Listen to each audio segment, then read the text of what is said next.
दिल से भक्ति करने की है, अपने अपने घर पे मनाएंगे।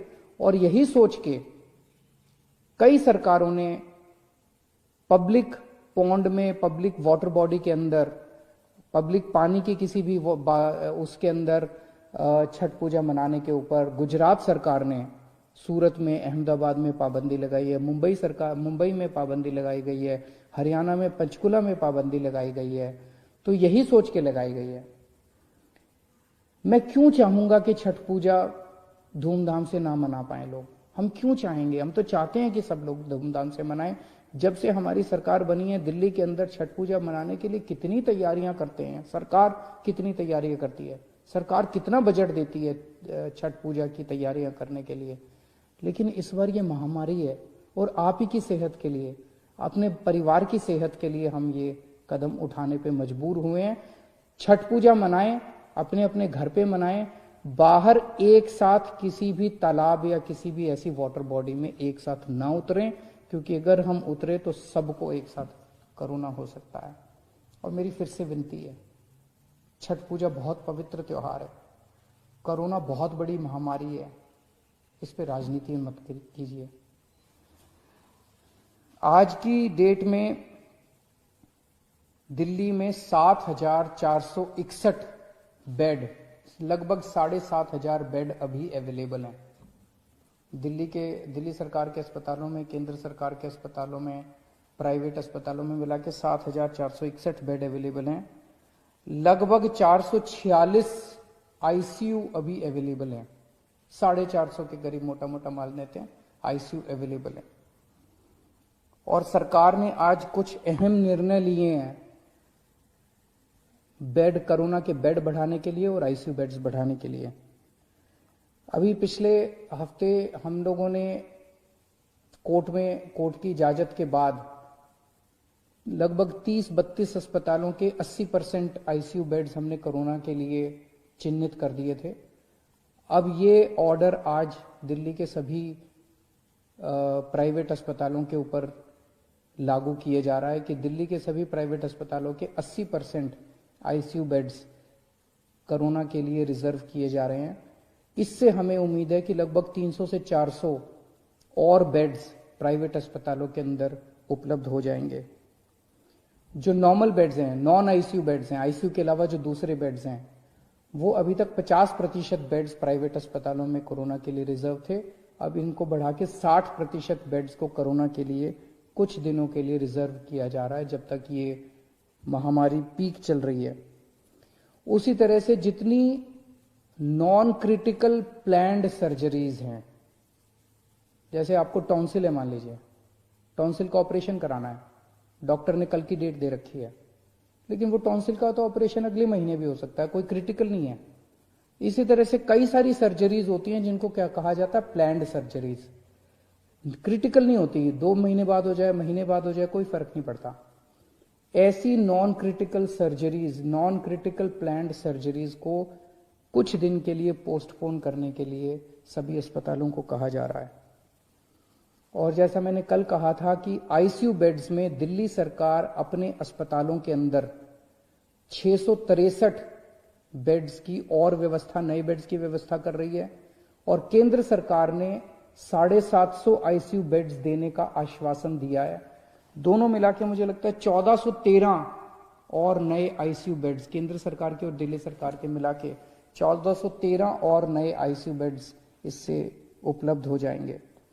मैं अपने सभी डॉक्टर्स का और कर्मचारियों का शुक्रिया अदा करना चाहता हूं, उनको सैल्यूट करना चाहता हूं। उन्होंने जिस तरह से न केवल मेहनत की है, उन्होंने सूझबूझ के साथ जिस तरह से दिल्ली के अंदर कोरोना का मैनेजमेंट किया है, ऐसा मैनेजमेंट दुनिया के बड़े बड़े देशों में और दुनिया के बड़े बड़े शहरों में नहीं देखा गया।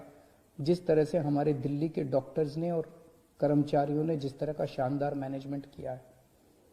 मैं आपको एक छोटा सा उदाहरण देता हूं। न्यूयॉर्क के अंदर, न्यूयॉर्क अमेरिका में है, अमेरिका कितना एडवांस्ड देश है। न्यूयॉर्क के अंदर 6 अप्रैल को उनकी पीक आई थी। 6 अप्रैल को उनके 6,353 केस थे। उस दिन 6,353 केसों में उनकी 575 लोगों की मौत हुई थी। और जो वीडियो आ रहे थे वहां से कि कॉरिडोर में पेशेंट्स पड़े हुए हैं, बेड्स अवेलेबल नहीं है, अस्पताल के बाहर सड़क के ऊपर पेशेंट सब पड़े हुए हैं, वेट कर रहे हैं कि जब बेड खाली होंगे तो हम अंदर अस्पताल के अंदर जाएंगे। बुरा हाल था चारों तरफ और इतनी डेथ हो रही थी, बॉडीज एक दूसरे के ऊपर पड़ी हुई थी।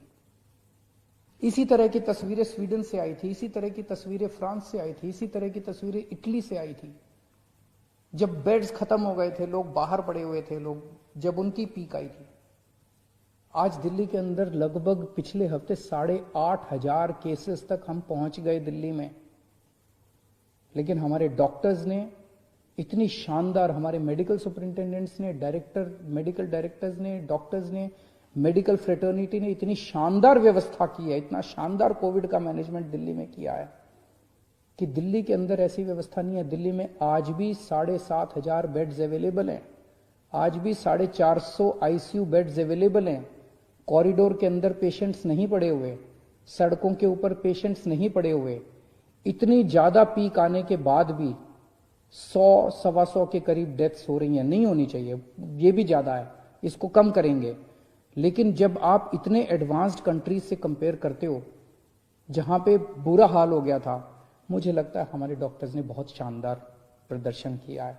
इन सभी डॉक्टर्स की ये समय है हम सब पीठ थपथपाएं।